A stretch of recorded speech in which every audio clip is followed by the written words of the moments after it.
Hello, happy Saturday. Everyone come on in.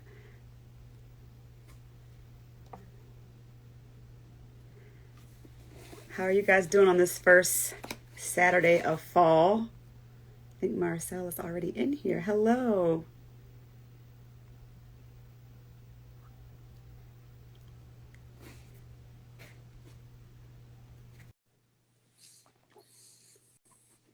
I'm so excited to talk about our September spine. Hello, Hello. hi, how are you? I'm doing well. How are you? I'm great. Good. Thank you for having me. Of course, it is so wonderful to be here with you. Great. So, how are you doing on this first Saturday of fall? It's beautiful. I'm in Chicago right now, and a friend is visiting, and we just went on a walk by the lake. Oh, that's very nice. Very Very, nice. very nice. So I'm gonna do a brief intro and then we'll get started. Just trying Great. to give folks some time to join in because people come in kind of late, so I'm just trying to get my camera straight. Okay, here we Sure. go. I'm always nervous that I'm gonna not do it right, so I'm Oh always no, and you were nervous. right on time. You got right in there, so no worries. So you guys, welcome to our September Spine of the Month book chat. I'm Jamise. I'm the founder of Diverse Spines, and each month we invite the author of our selected spine to join us for a conversation. And I am absolutely thrilled to have Marisel Vera with us today for the talk on the taste of sugar in honor of Latinx Heritage Month. Um, Marisel, you're Chicago born and you're based in Pittsburgh. Yeah, I mostly live in Chicago, but sometimes in Pittsburgh because my husband works there. Oh, okay. And so you're the author of The Taste of Sugar and If I Bring You Roses, which now is on my backlist. After reading this, I want to go Oh, back and read that. And through your work, you explore the particular burdens of Puerto Ricans carry as colonial subjects of the most powerful country in the world.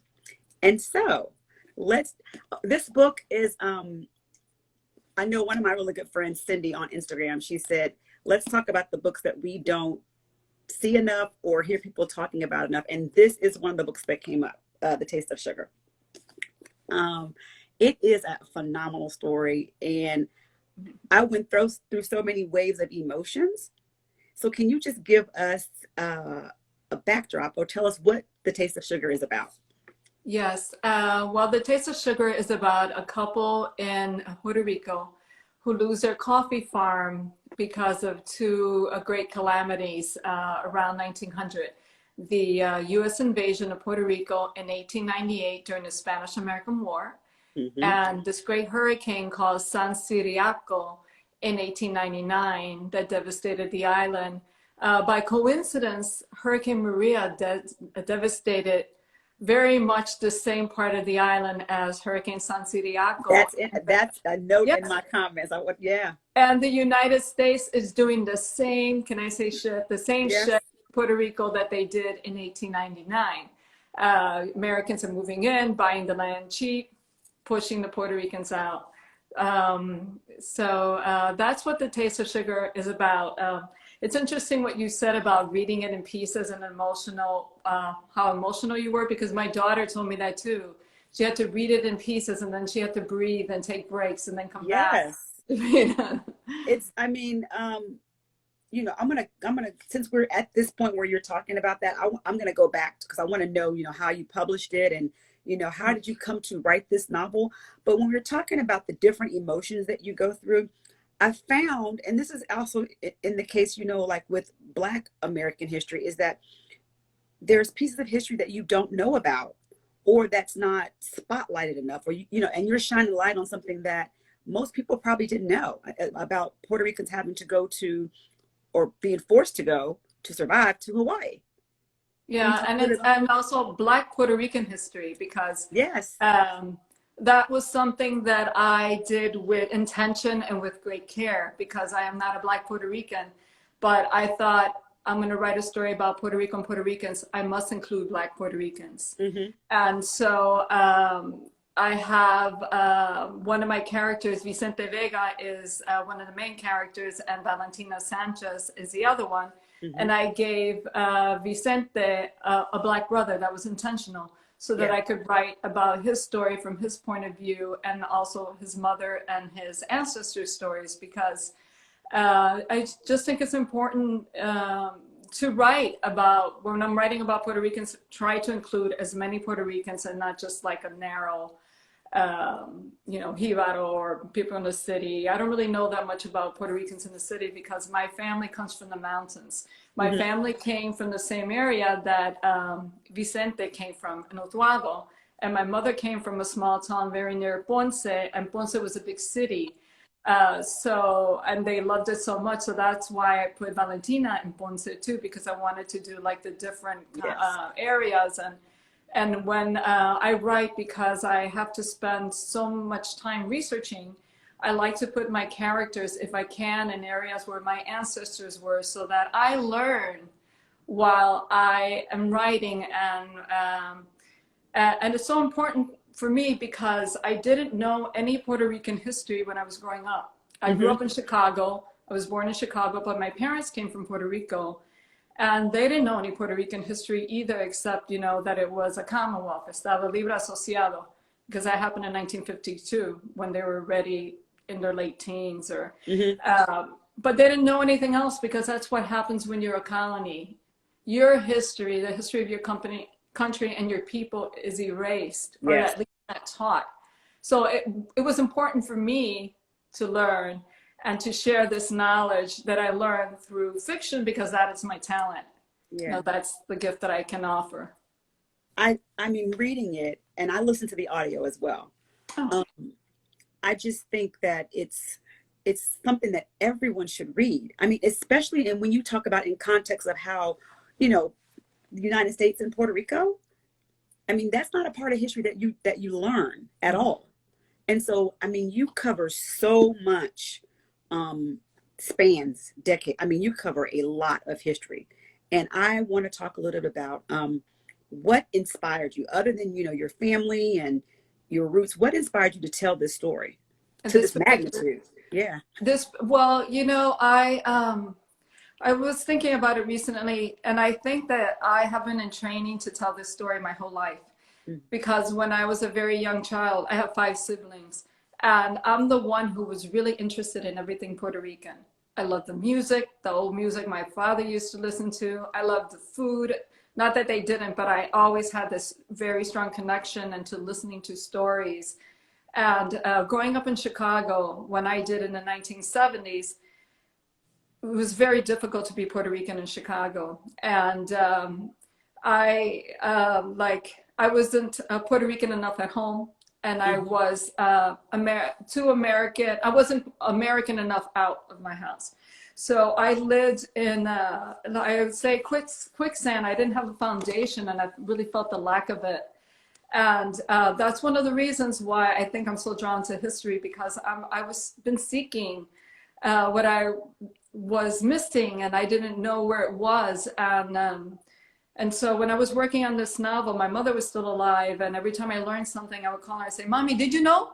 And Mommy didn't know, but she was so fascinated to learn. And as I was working on this novel, I realized that I wanted to tell the story about the 5,000 Puerto Ricans, because I learned that little detail when I was working on my first novel, and I set it aside because I was really deep into my first novel, so I wanted to finish that.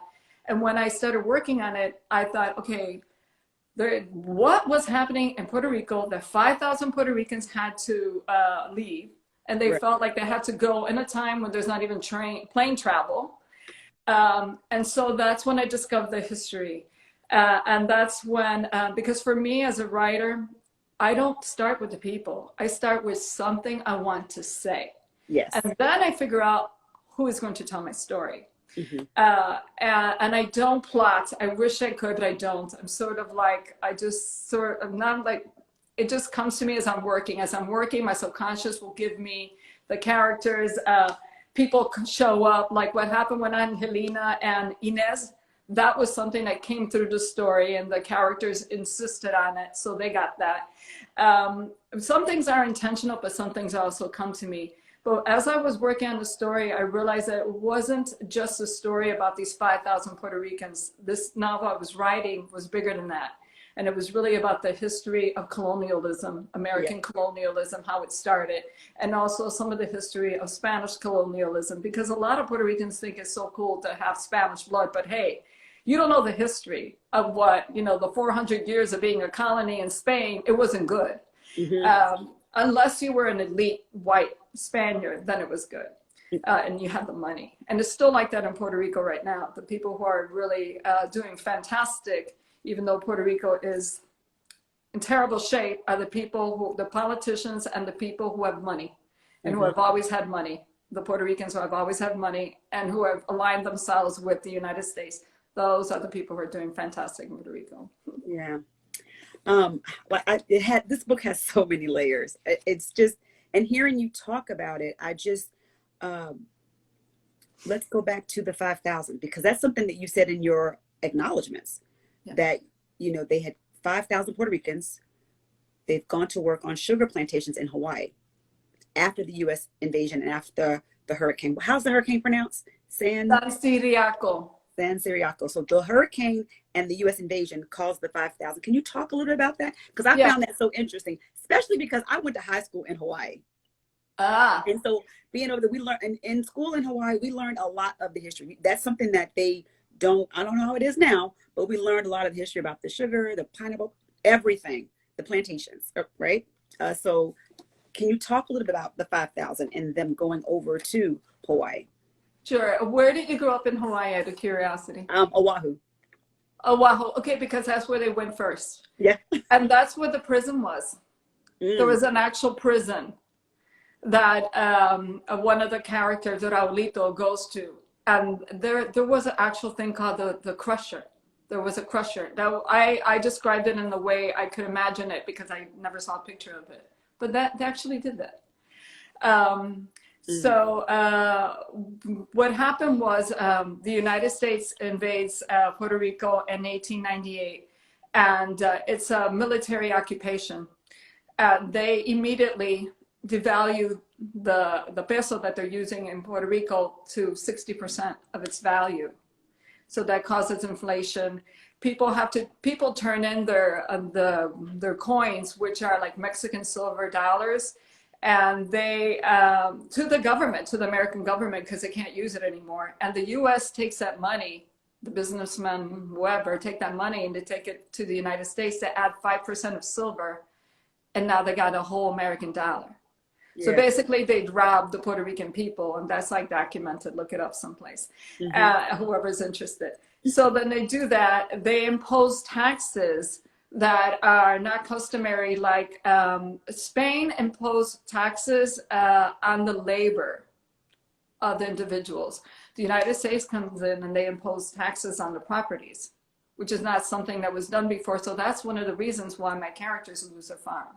Yes, And then Hurricane San Siriaco. So this less than a year later, there's this great hurricane, San Siriaco, and that causes like 3,360 people or something like that to die because of flooding. The houses are ripped out of the land, and the United States isn't prepared to deal with it because they don't have FEMA at that time. Right.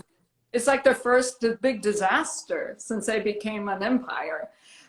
So there was no money. The military gave out some rations.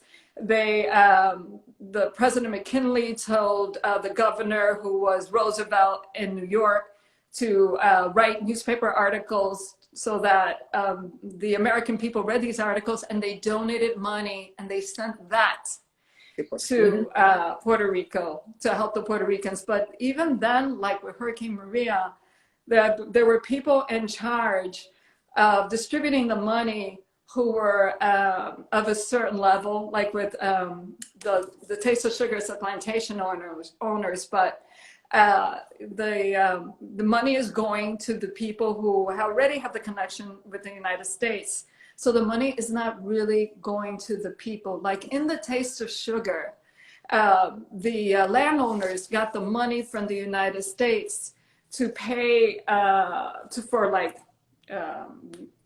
grain or seeds to replant and to fix their houses, and they could give money to the workers, but they didn't. What they did, the workers worked for food.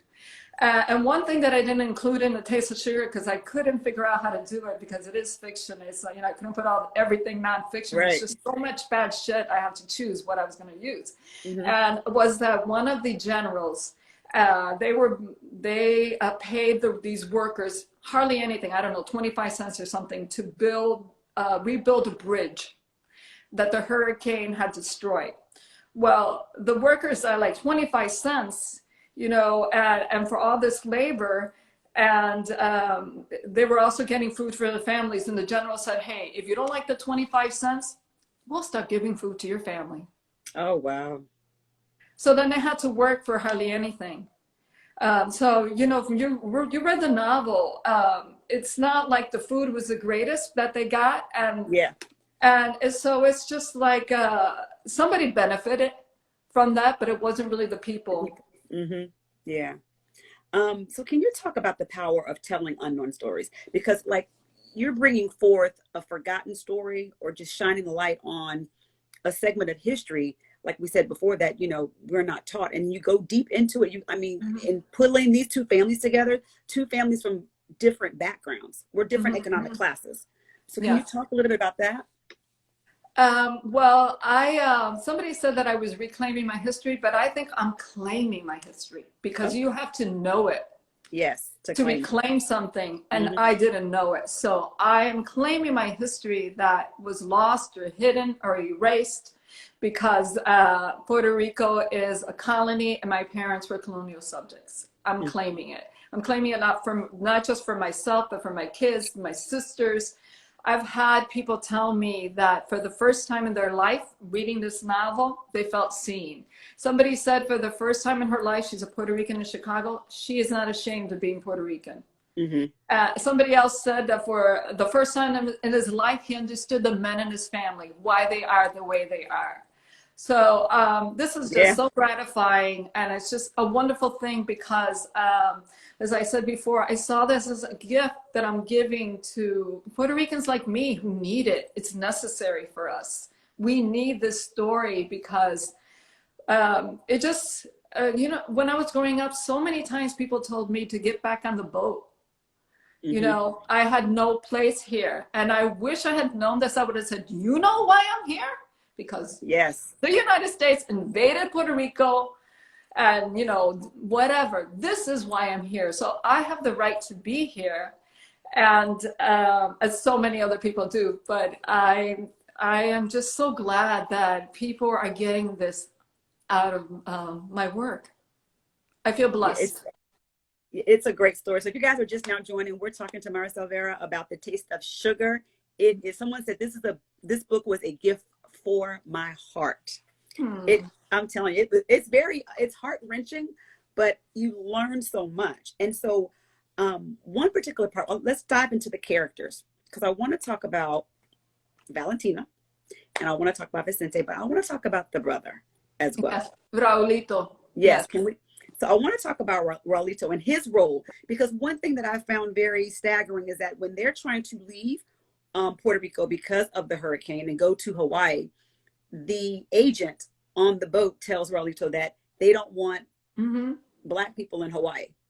Yes, that really happened because the United States wanted, one of the reasons that they wanted to bring Puerto Ricans in is because, well, they didn't have to deal with the visa. That was one. But also because they wanted to whiten the race of the workers, because they had like Japanese were beginning to union, try to get together to protest the ill treatment. They had been in Hawaii for many years, and they didn't want that to happen. And also the United States had just passed this Immigration Act against Asian people, so they weren't able to easily come into Hawaii to work in the sugarcane like before. Right. And so let's talk about the union. Someone said they wanted to whiten the genes. Yeah. So yes. Well, they segregated. What they did was, they didn't want them to get together and do children. But what they did in Hawaii during that period is that they segregated people by their nationalities. So like the problems that the Puerto Ricans and Japanese had, that kind of stuff really did happen. And with Raulito, it's just, man, the story is just so tragic for me still. And I was going to ask you if it stayed with you. I was going to. oh yes, but when I finish a novel, I'm like, a mother, like, que Dios lo bendiga, go out in the world, because I need to like clear myself to so that I could work on my new work. And I hope that they are doing well. I hope that they have happy lives. But it's just like, when you have kids, you're like, done everything I could. I hope you have a good life, and now it's up to you. But with Raulito, yes, and Vicente, they loved each other so much. I love that relationship, the way it turned out, because Vicente is sort of like almost like a father that Raulito didn't have. He's more than just an older brother. Right. And I know that what happened in Hawaii just really hurt them very, very, very much. Mm-hmm. Yeah, I'm trying not to spoil anything because I want people to read this book. I've had it for such a long time because this came out like literally in the height of the pandemic. Yes, June 2020. So we had racial reckoning going on. We had the pandemic, being in isolation, and then this book comes out. And also, don't forget the presidential election. The presidential election, right? So were you writing this, like, how many years before how long did it take you to write the story? I think I started really seriously working on it in 2015. I had already written the parts with Hurricane San Ciriaco by 2015. So when Hurricane Maria came, I'm like, oh my God. Yeah. It's exactly the same. It was just like terrible. And, but with it was bought in 2019. And then my editor said they wanted it to come out before the presidential election because they didn't think anybody would ever even look at it to review it because the presidential election, Right. So I wouldn't get a lot of publicity. So then I rushed to get it done. And then the pandemic, and my agent's like, should we postpone? And they said no. And which is good because look what happened. Look, yeah. I mean, it's like divine, but it's like in such a bad time, but it came out at a time when people needed to hear the truth or learn the truth. Yes I think it's a good time, and I'm starting to believe that things happen when they're supposed to happen. Yes. So let's talk about, you have so many different themes in this book. I wanted to create worlds. One of my friends, she's a novelist too, she tells me, Marisel, you have too many people. But you know what? A lot of people don't know the Puerto Rican world. So I wanted, Puerto Ricans do, but everybody else doesn't. So right. I wanted to, create these worlds with the people so that you could understand where we came from and you could hopefully understand us. And my purpose was to celebrate being Puerto Rican for us Puerto Ricans, and then to offer it as to non-Puerto Ricans as a way to get to know us, to see we're just like everybody else. Yes. And I think you did an excellent job at that. I mean, it's very rich in history. The characters are just, they just jump off of the page. And so you have this theme of the power of the human spirit, but then, leaving your homeland. Right. Mm-hmm. I often wonder, like being forced to leave your homeland, you're looking for better. Do you think they had intentions? Did they want to come back from Hawaii? I think some people did want to come back. I don't know that they had an idea of how far it was. Right. And during the Spanish colonization period, Puerto Ricans often went to the Dominican Republic. They often went to Cuba. They often went to different places. Do you remember the part? This is going to be interesting for you. Because you read it. The part of on the boat, on the ship, one of the Puerto Ricans talks about how he went to Cuba on a boat and what happened when they stopped in the different places. Yes, we're not giving it away, right? We're not giving it away, are we? No, but I'm yes, just going to say this. Yes. Stops in different places. That's a true story. Oh, wow. I found it in a letter that somebody wrote in Spanish to his mother. And he said all these things. And the person who wrote it wasn't like, it wasn't, could write a good letter, but he wasn't like fantastic in grammar or anything like that. But he wrote this story. And I'm like, oh my God, I have to put this story in there and give it to someone to say, so that we could know this kind of stuff really happened. Yes. Yeah. And that's the thing, put it down so people know that it happens, right? Yes. And like I didn't change the sheriff in Hawaii and the judge. Those were real people. Mm-hmm. Those are their real names.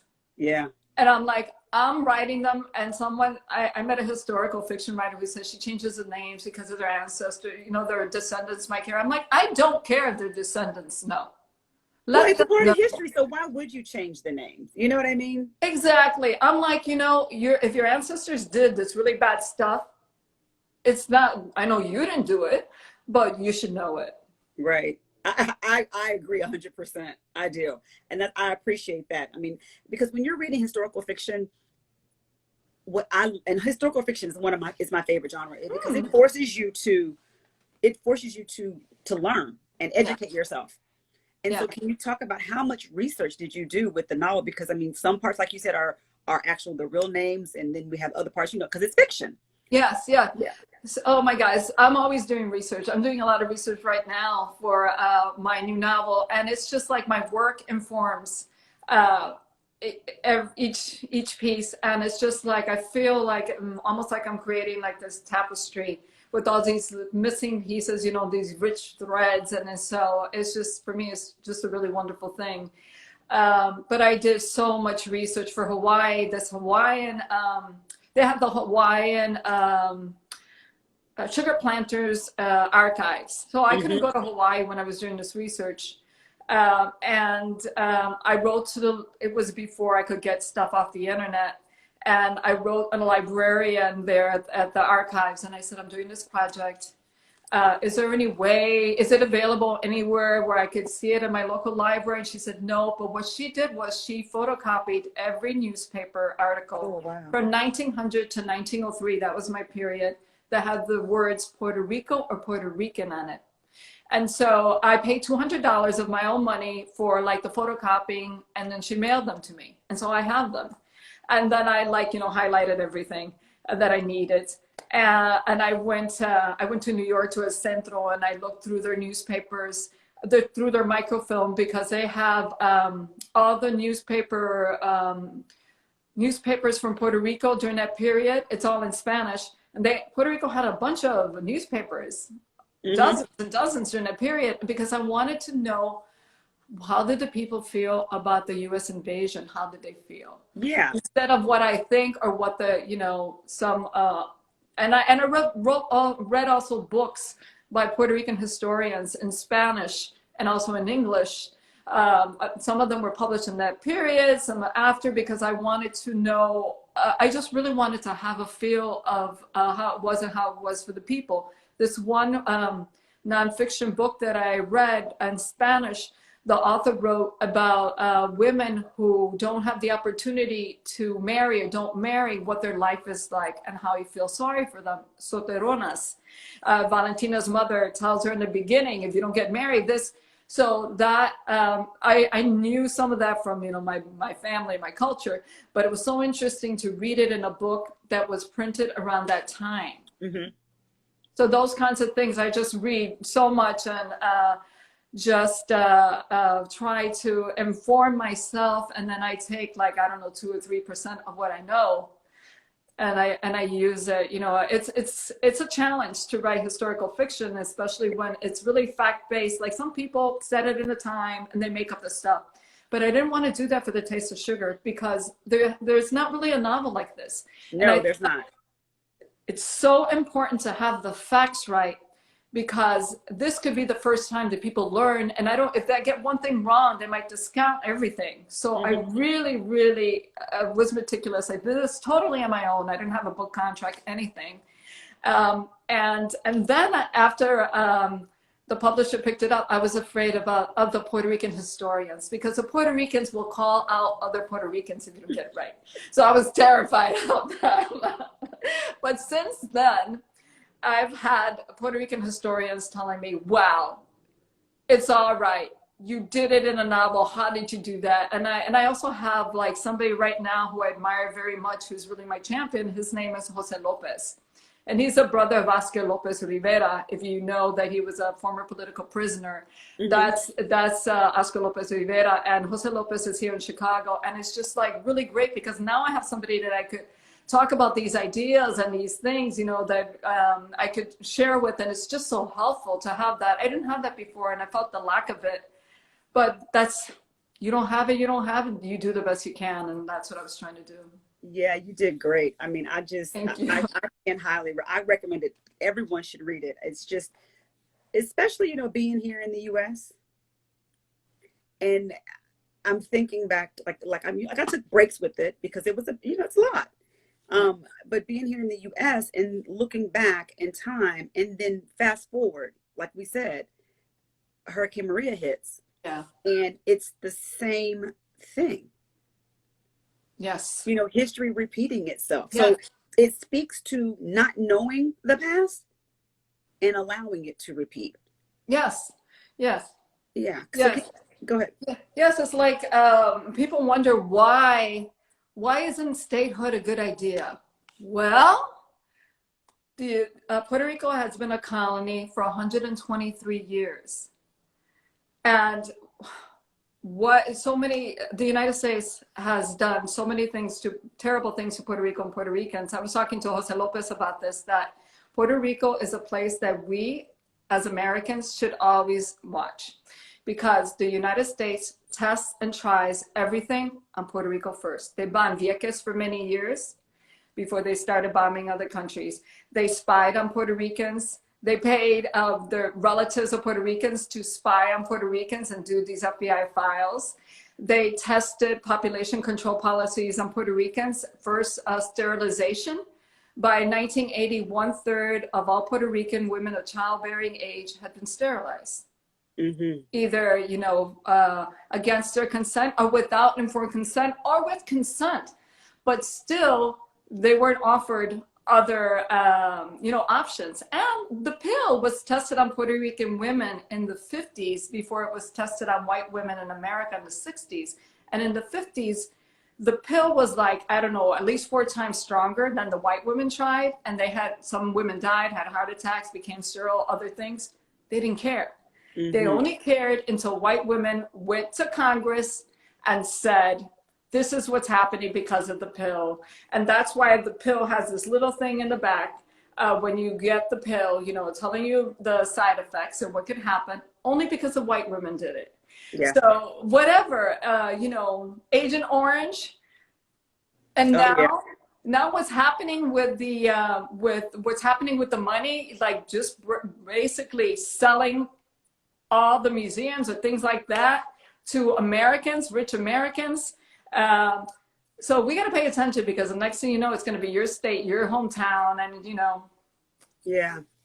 I mean, it's good to shine the light on certain things and make sure that, we don't forget the history. So another thing that I wanted to talk about too, can you talk about Valentina? Because, I love that she goes out. I mean, she aspires for more in her life. And nothing's wrong with that. I think her family wanted something different for her. So can you talk about her and her relationship with Vicente, how they ended up actually, in this great story? Yes. Well, Valentina, my mother never liked living on the mountain. And when she retired, she didn't want to go back to the mountain to live, even though his sister's like, come back and live with me. And she's like, no, she was a city girl. And I feel like that was Valentina. She wanted to go to Paris, and she didn't get to go to Paris because of her circumstances. Her family wasn't rich enough for her to go visit. And then she falls in love with this guy who, because they know each other so little when they get married, they don't really realize that they don't have the same aspiration. Right.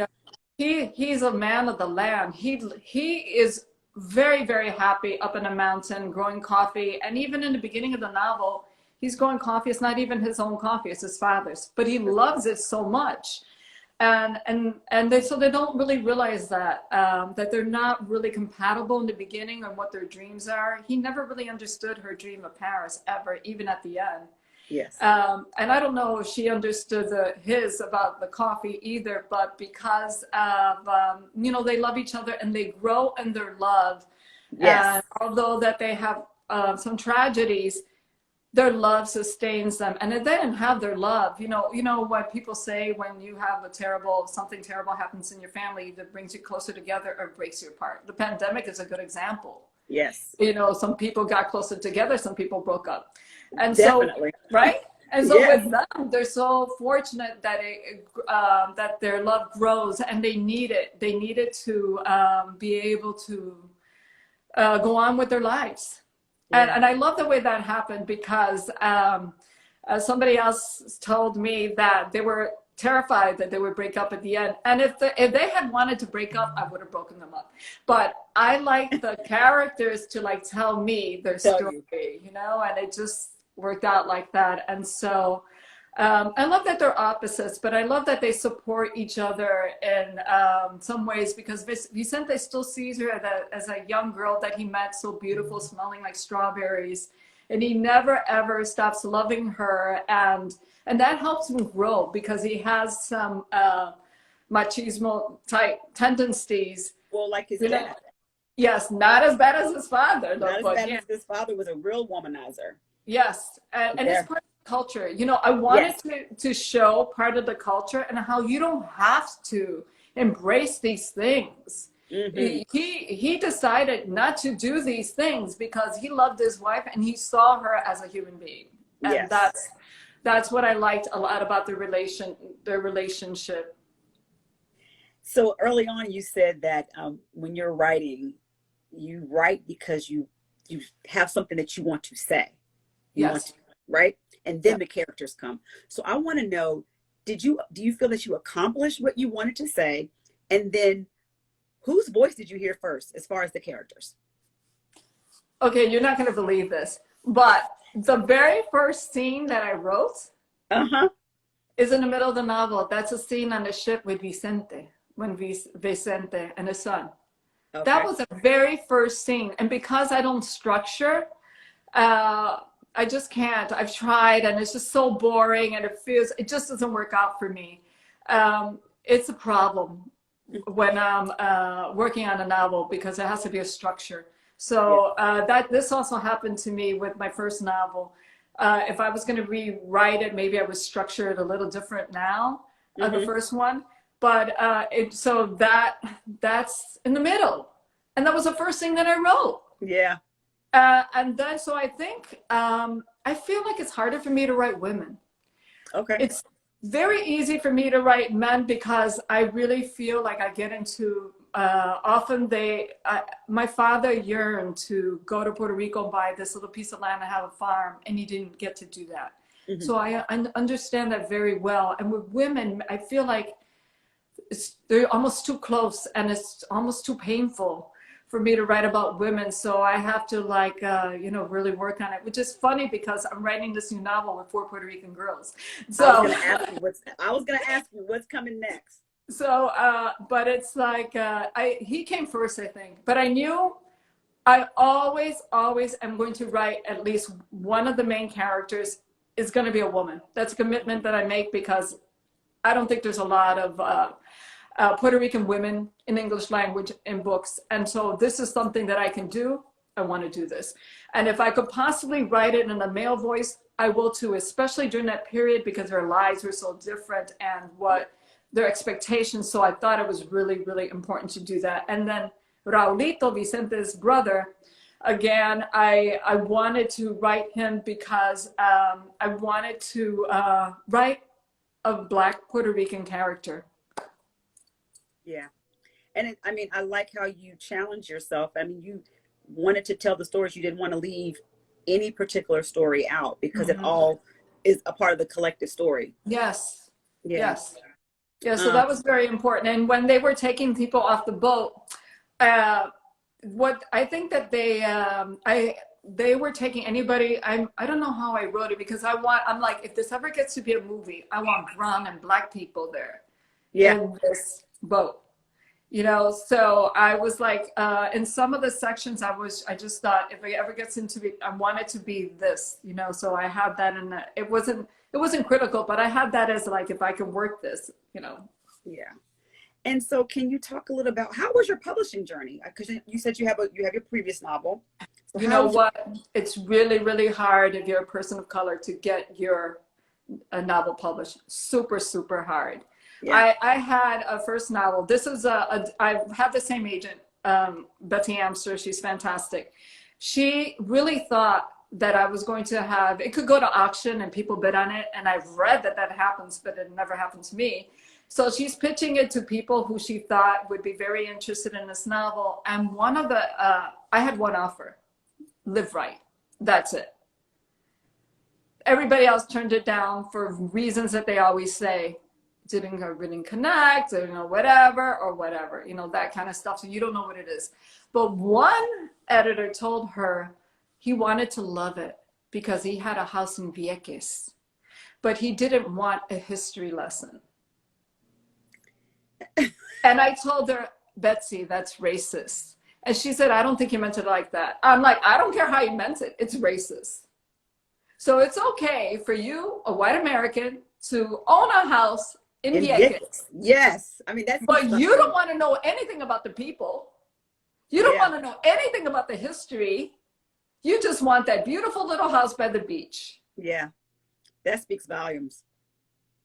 Yes. So it's very, very, very hard. And then once you get published, you know, I was really, really fortunate that I got really great reviews. So that was a blessing. My first novel didn't even get reviewed, I think. So that already is great. And then what you did was, I didn't want my novel to be tossed by the wayside. So I used my I think it's my advance to hire a personal, a personal assistant to, like, you know, help me get some publicity, like in Chicago, my hometown. Yes. But my publisher did a very good job, like with the national, you know, getting in front of national people. And then my personal publicist helped me with kind of like the ground roots kind of thing, because I'm like, all these years of work, and as important as I think this story is, I can't have it not be read. I have to do what I can. So and that's why I wanted to, you know, get behind it and put it. And I appreciate you. I was very excited. I think it's such an important story. I'm going to keep talking about it, but it was in the Oprah magazine. Yes, yes, yes. She said this, a grand epic sheds light on a forgotten chapter of the American story through characters who burrow into your bones and whisper in your ear. Yes. My friend Tiari Jones said that she wrote that. Yes. So I was like excited. Thanks, Tiari. Yes, love Tiari. Also, you had a great review from the one and only Ron Charles from Washington Post. I know, that was amazing. It was amazing. I was so excited, especially at the time I didn't know who he was. Oh my gosh! I'm here in DC, so he's like the king of books. I was actually going to do something with, I think, the Miami Book Fair. No, with Tiari. I was going to do like something like this, right when my book came out. And I'm like, I sent it to her. I'm like, oh, this just came from my publicist and at Live Right. She's like, she says something about this is high hanging fruit or something. I don't know, whatever. And I'm like, oh, it must be important because. Yes. You know, basically I just like write, and, you know, that's just what I've been doing. And I don't want to, I've been careful with my expectations because of the disappointment I had with my first novel. You know, nobody read it.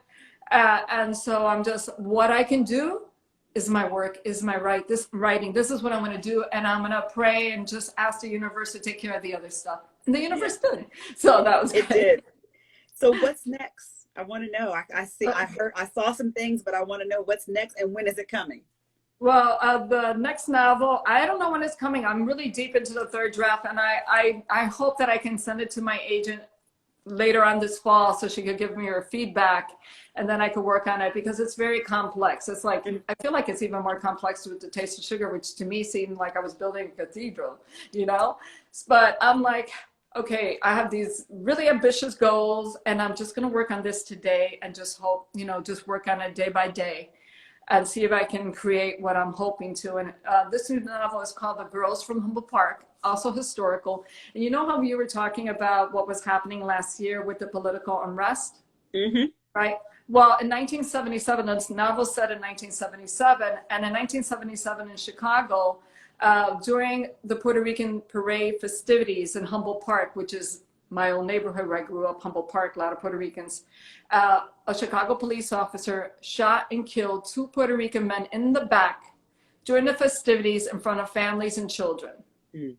And so that caused an uprising, people call it a riot, for like several days.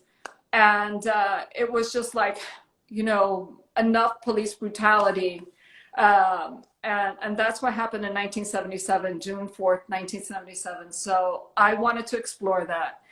And also to write about these 4 Puerto Rican girls growing up and the kind of racism, sexism, every ism they had to endure, and their families, and also the high school that they went to. Well, you know, they're not real people, but my kids, my girls go to Roberto Clemente High School, which was my high school. Okay. And where I went, and in El Barrio. And I wanted to explore something that happened to these girls, which I'm not going to say, yes, during this period, and all of that. And it's all part of systemic racism, systematic racism, and because those, I'm just drawn to, I guess, social justice. Yes. And I feel like this is what I can offer for, you know, for the cause. I feel like everyone has to pick their lane and decide, okay, we can't all solve the problems of the world, but what can you do? What do you feel comfortable doing? Whatever it is, you should do it. And I feel like this is what I can do. Maybe someone will get inspired or change the way somebody thinks. I know some teachers are going to start teaching the novel. That might be this. Oh my gosh, that would be incredible. Yeah, that might be like, you know, it could change the way people think about people who aren't like themselves. You know, in this section of the book, I write about the other and how people see the other. You know, like I just feel like this is my gift, and this is what I'm going to, you know, try to continue to do. Thank you for your gift. And my last question, what did you want readers to take away from reading The Taste of Sugar? Well, I want Puerto Ricans, I want to celebrate us. And for non-Puerto Ricans, I want you to come to it with an open mind. And just really see how the United States, the beginning of the United States occupation in Puerto Rico, how that happened. And then maybe stay out of the status debate. It's none of your business if you're not Puerto Rican. Seriously. Don't ask Puerto Ricans, how do you feel about statehood and independence if you're not Puerto Rican? It's very complex. Yes. The answer is very, very complex. And just stay out of it. Support Puerto Ricans to decide for ourselves what we want to do. I feel like Americans have had, Puerto Ricans, yes, we are American citizens, but not American citizens like American citizens here in the United States. But, you know, stay out of that business. And support Puerto Ricans. And like one of the terrible things that is happening to Puerto Rico right now is Promesa. I don't know if you know Promesa. It's this law that President Obama signed. It's a Promesa Act, and it was supposed to help Puerto Rico because Puerto Rico was in a state of bankruptcy, and they couldn't declare bankruptcy because they're a colony. The Congress changed the law in the 80s, so it didn't allow Puerto Rico to declare bankruptcy. So then they enacted this law with this oversight board, unelected, 7 people, who could decide where all the money goes to Puerto Rico, what the money is going to. And it was supposed to help Puerto Rico and Puerto Ricans, but it hasn't. It's going to people that the board chooses or cronies. Some of the money that was sent down for Hurricane Maria didn't get to the people. When the board gave it to all these different companies. Right now, Puerto Rico has this electrical board. They're based in Texas. nobody spoke Spanish when people would call to say, hey, the power's out. And they don't have enough people on the island. And there's another hurricane, even a very minor one. It's going to be terrible because there are blackouts now, so many blackouts now. And so that was given to somebody's buddy from Houston, from Texas. I don't know if it was Houston. So it's just like, you know, we could educate ourselves and figure out what we could do. Well, I definitely think your book will, you know, aid in the education. It's a great story. Historical fiction, like I said, is one of my favorites, and I cannot thank you enough for writing this story. And I'll continue to talk about it and let everyone know that they should read it by far. And I can't wait till your next book comes out. Well, thank you so much. This was a lot of fun. I always have fun when it's Instagram Live. I don't know why. Everything else just stresses me out, but I love the Instagram Lives. Thank you so much. It was a lot of fun. Thank you so much. I appreciate you. All right, take care. And also, I want to tell the audience, because I haven't shared it yet on Instagram, but your publicist sent me an extra signed copy that I am going to give away. Great. So that's so kind of you. So thank you very much. Oh, thank you. Thank you so much. And have a lovely weekend. You too. Thank you so much. Bye-bye. Bye.